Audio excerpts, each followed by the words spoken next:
In October 1944, Admiral William Halsey faced one of the most difficult decisions of his career during the Battle of Leyte Gulf, the largest naval battle in history. As Japan launched a complex, multi-pronged counterattack to stop the American landings in the Philippines, Halsey was forced to choose. Should he guard the San Bernardino Strait, the gateway to the Leyte invasion, or take his entire Third Fleet north to destroy what appeared to be Japan's last surviving aircraft carriers? Halsey chose to strike north. The move left the strait unguarded, allowing Admiral Takeo Kurita's center force to slip through and fall upon the lightly armed American escort carriers in the Battle off Samar. What followed was one of the most heroic and desperate naval actions of World War II.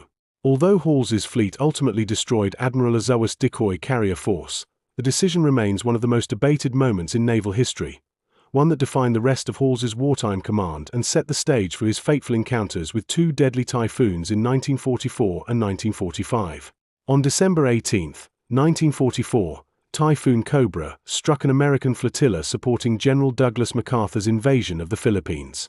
Task Force 38, under the command of Admiral William Halsey, included 7 Essex-class carriers, 6 light carriers, 8 battleships, for heavy and 11 light cruisers, along with approximately 50 destroyers. Conducting combat operations in and around Leyte during the late fall as part of MacArthur's return to the Philippines, many of Halsey's vessels were running low on fuel and supplies. Planning to support future combat operations in and around the Philippine archipelago, TF-38 set sail for a replenishment rendezvous point 400 miles due east to meet with fleet oilers and associated support vessels. The planned rendezvous location allowed TF-38's vessels to remain close to the area of operations but safely outside the range of ground-based Japanese aircraft. Replenishing TF-38 was a refueling group from the U.S. Third Fleet designated Task Group 30.8. This logistical flotilla under Captain Jasper T. Acuff consisted of oilers, fleet tugs, destroyers, and escort carriers laden with replacement airframes. In the mid-20th century, meteorology was indeed a science but did not enjoy the bounty of contemporary satellite imagery, extensive global communications, and computer modeling. Most meteorological data at this time came from weather observation aircraft, surface reports, and ship transmissions. As a result, weather forecasting was a jigsaw puzzle cobbled together from data that was usually a few hours old, dependent upon the quality of the reports received, and included subjective opinions or educated guesses. While naval task forces carried their own aerologists, meteorologists, fleets at sea also depended upon forecasting support from Fleet Weather Central located in Hawaii. This centralized activity provided weather support to the U.S. fleet throughout the Pacific and transmitted its reports twice a day. Given the state of meteorological observation, data gathering, forecasting, and reporting at the time, a small, tightly built typhoon or low-pressure trough could easily be missed in the vastness of the Pacific. No alarming weather patterns were reported or observed in the days preceding TF-38's refueling rendezvous scheduled for December 17. The aerologist aboard Halsey's flagship USS New Jersey, BB-62, forecasted a disturbance some 450 miles east moving north-northwest but did not identify any real weather threat. While the initial rendezvous took place in the eastern part of the Philippine Sea, marine conditions complicated the replenishment effort. One sailor aboard USS Astoria, CL-90, observed, "We had a hell of a time getting the lines over, the waves were so high." As the day progressed, the situation worsened with the destroyer USS Maddox, DD-731, having a fuel line break and almost colliding with the oiler USS Manatee, AO-58. Fuel lines parted with other vessel pairings as underway replenishment becoming an exercise in frustration. In addition to the resupply of fuel, part of the rendezvous included the transfer of new combat aircraft from the escort carrier USS Kwajalein, CVE-98, to the TF-38 carriers. However, this process too was affected by the weather, causing the cancellation of all air operations. Eventually, deck crews on the resident carriers switched from launch and recovery operations to lashing and securing aircraft to the ship's decks. By noon, Admiral Halsey realized the futility of the effort and called off the replenishment. Subsequently, he planned for a second rendezvous point that lay northwest and scheduled for the next day at 0600. Thinking a second rendezvous point might provide clearer weather, the Admiral ordered a course change. However, unbeknownst to Halsey and his meteorologists, the violent storm raged only 120 miles to the east of the fleet's position. The Typhoon's actual location was in stark contrast to a prediction made by Halsey's own aerologist, who claimed that a potential storm lay 450 miles further away. Not willing to sail further from planned operations in Mindoro and Lingayen Gulf, Halsey unwittingly kept the fleet in the path of the small unobserved storm. At TF 30.8, Acuff determined that a storm was heading toward the second rendezvous point, while Fleet Weather Central plotted the depression heading due north. With the information provided by Acuff, Halsey, at 15:33 on December 17, designated a third rendezvous point and scheduled it for the next morning. Having his fleet take a heading of 270 degrees, the flotilla soon began to outpace the approaching storm by 3 to 6 knots. Sea conditions improved temporarily as they moved away from the storm but remained a challenge. One sailor aboard the escort carrier USS Kwajalein reported, as each wave rolled under, the entire bow would come out of the water, hover for a few seconds, and then crash, taking the flight deck almost to sea level. Given the rough sea states and realizing that TF-38 could not make the third rendezvous point by the appointed time given, at around 2200 on December 17, Halsey cancelled it and redesignated a fourth one located to the northwest. Seeking help from the wind, at 2300 he ordered TF-38 to change course from due west to south, hoping to find smoother waters. Part of this plan included an eventual course correction to the northwest at 0200 with the ships steaming to the fourth rendezvous point. With this order, the Admiral now had his ships on a zigzag track in front of the storm's path. Sea conditions precluded the replenishment operation, and at 0803 on December 18, Halsey cancelled the fourth rendezvous point and ordered his ships to head due south. During this time, ships of TF-38 began to spread out, with each of them experiencing different barometric pressure readings and varying weather conditions. That morning the winds grew to between 37 and 43 knots as the barometer fell, but the actual presence of a typhoon remained speculative. However, by 1000, Halsey's aerologist began to see the pressure fall very, very rapidly, along with a shift in the winds indicating that a typhoon was in the area. By noon, one ship's log reported winds as high as 73 knots. As the storm moved westward, its walleye passed so close to TF-38's aircraft carriers that their radar screens reflected the meteorological phenomenon. Given the emerging situation, the Admiral directed his vessels to take their most comfortable courses with wind on the port quarter. However, by this time many skippers were already adjusting speed and course to ensure their vessel's safety. With pressure dropping to a low of 27.07, the storm reached its peak strength. At 13:45, Halsey issued a typhoon warning and alerted Fleet Weather Central, giving the first official mention of the typhoon.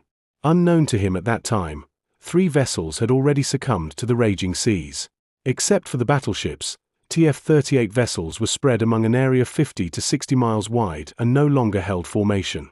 Skippers caught in the storm's path fought rolling seas, with the separation of sea and sky reportedly disappearing. Visibility dropped to as little as 3 feet, with winds so fierce that watches were called in and men on carrier decks had to crawl on their bellies to move about. Planes lashed to the deck on some carriers broke free, wrecking other aircraft, or smashed into bulkheads, starting fires and causing other damage. The escort carrier USS Langley, CVL-27, rolled as much as 70 degrees, with USS Kwajalein reaching 39 degrees. Other carriers took on water, resulting in associated damage, creating other hazards. In all, 146 TF-38 planes were damaged, blown overboard, or jettisoned from their decks. Compared to some of the smaller destroyers, the carriers had it easy.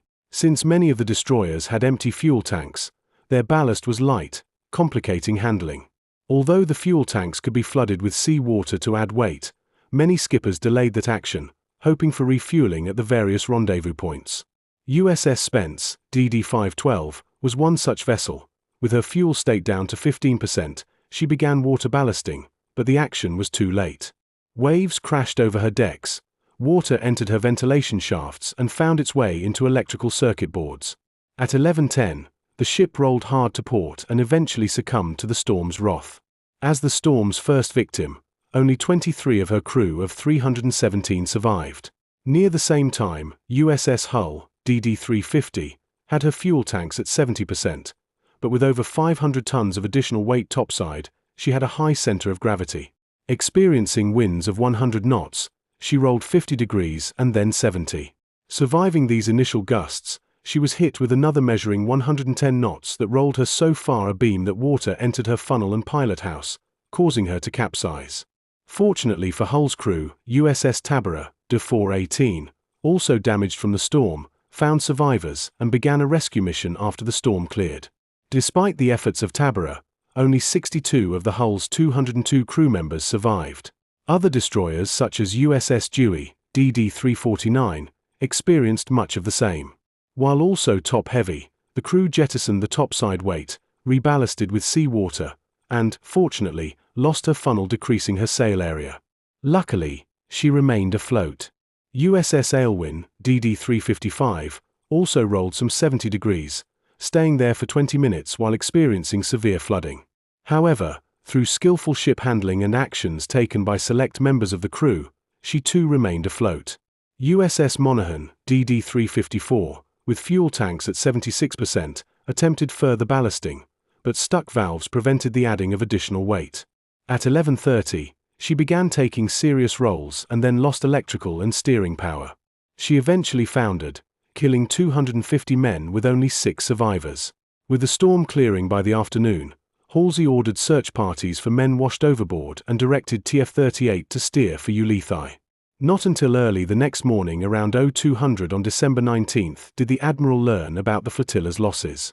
This was the US Navy's worst natural disaster in its history. In all, 790 sailors perished as the fleet lost 3 destroyers along with 146 planes.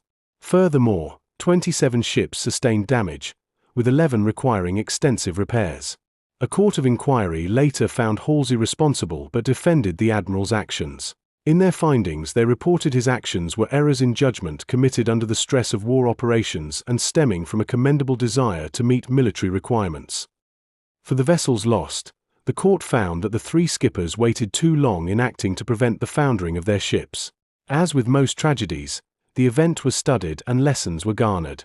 The court recommended procedures to reducing topside flooding and better stability measures on the small destroyers.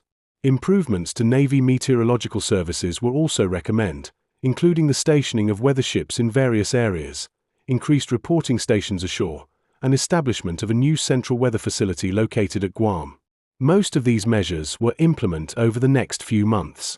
For Halsey, the court inquiry was followed by a pre-scheduled 4-month planning period away from the fleet before he returned the 27th of May, 1945 as the fleet continued its assault on Okinawa. A mere 10 days after Halsey's return, it happened again. You heard it right. His fleet steered into a typhoon again.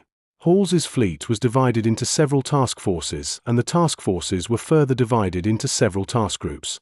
Although no one knew it yet, it was the 29-ship task group commanded by Rear Admiral J.J. Jocko Clark built around the carrier USS Hornet, Essex class, along with an accompanying replenishment group of 47 ships that were about to bear the brunt of this storm.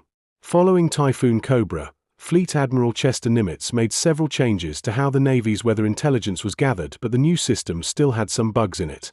During the first few days of June 1945, these weather stations issued several reports to Halsey and Clark alerting them to a storm approaching from the south. They sent, resent, and duplicated the same information over and over again, all in code, so that the sheer volume of messages taxed Halsey's and Clark's staff. Once it was all unraveled, the information was largely repetitive, conflicting, outdated, inaccurate, or only marginally useful. On the 3rd of June, 1945, amphibious command ship USS Ancon departed Okinawa bound for Leyte in the Philippines. Halsey instructed Ancon to provide weather reports directly back to the fleet as she transited south. Late in the day on the 4th of June, 1945, Ancon's radar captured a clear image of a well-formed tropical storm on a rapid northeasterly track heading directly toward Clark's 76-ship formation. A message was prepared for transmission to the fleet, as Halsey had instructed, but since regulations required that all communications had to be coded, there was a delay before the message could be sent. Once Ancon's message was finally received by Halsey and Clark, the decoding at their end created another delay. Adding to the overall situation, a second storm was detected forming to the northwest that generated another flurry of coded messages from the weather stations. Relying on his staff's best estimates from the information they had, Halsey ordered course changes designed to steer Clark clear of the storm, but, like in Cobra, they sailed directly into it. By the time Ancon's definitive report was fully comprehended by Halsey and Clark, the news was over 5 hours old and Clark's ships were already in it. The storm that would later be named Typhoon Connie was a compact, tightly swirling, powerful tropical cyclone. Throughout the night of the 4th of June, 1945, Clark's ships recorded increasing winds, plummeting barometers, and deteriorating seas. Just before daybreak on the 5th of June, 1945, Hornet was recording steady winds at 100 knots with gusts up to 120 knots. The seas were described as having steady mountainous pyramidal parallel waves exceeding 60 feet from crest to trough. The escort carrier USS Attu reported riding over the granddaddy of all waves. Both USS Hornet and USS Bennington had the leading 24 feet of their flight decks collapse over their bows in the rough seas. Heavy cruiser USS Pittsburgh had 110 feet of her bow completely break away. 29 other ships also sustained storm damage ranging from moderate to severe. At least 100 fleet aircraft were also damaged or destroyed. Thankfully, and unlike Cobra, no ships were lost and only 7 men died. Halsey's experience with the Court of Inquiry after Typhoon Cobra led him to quickly and preemptively complain to Nimitz that weather estimates had conflicted and messages were garbled or hopelessly delayed by coding requirements.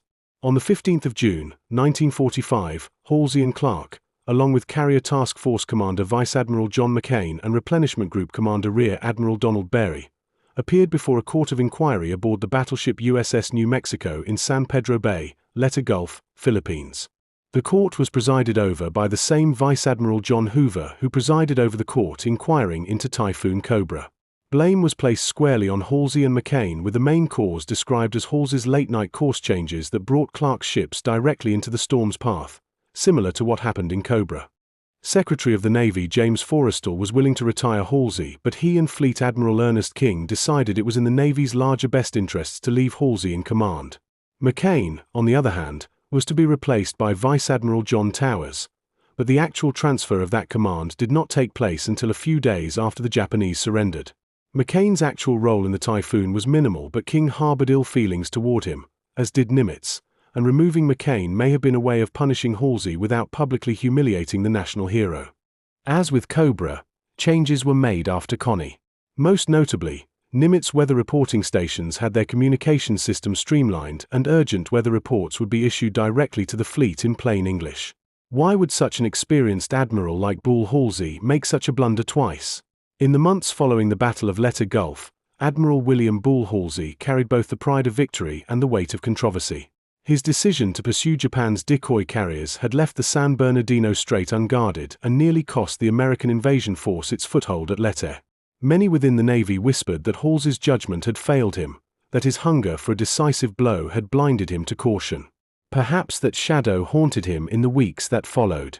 When the Pacific skies began to darken with storms, Halsey faced a different kind of enemy, one he couldn't see on a radar screen or strike with carrier planes. Yet his instincts remained the same: hold formation, complete the mission, and never yield to what he saw as hesitation.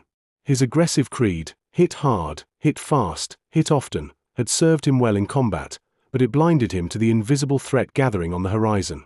Limited weather forecasting, poor storm intelligence, and the logistical strain of refueling operations made the situation worse. But at the heart of it lay Halsey's own command temperament, bold to the point of stubbornness, unwilling to bend to nature's will. And so, on 2 separate occasions, the U.S. Third Fleet would steam straight into the path of destruction, not because of enemy fire, but because of the same relentless drive that had made Halsey both feared and flawed.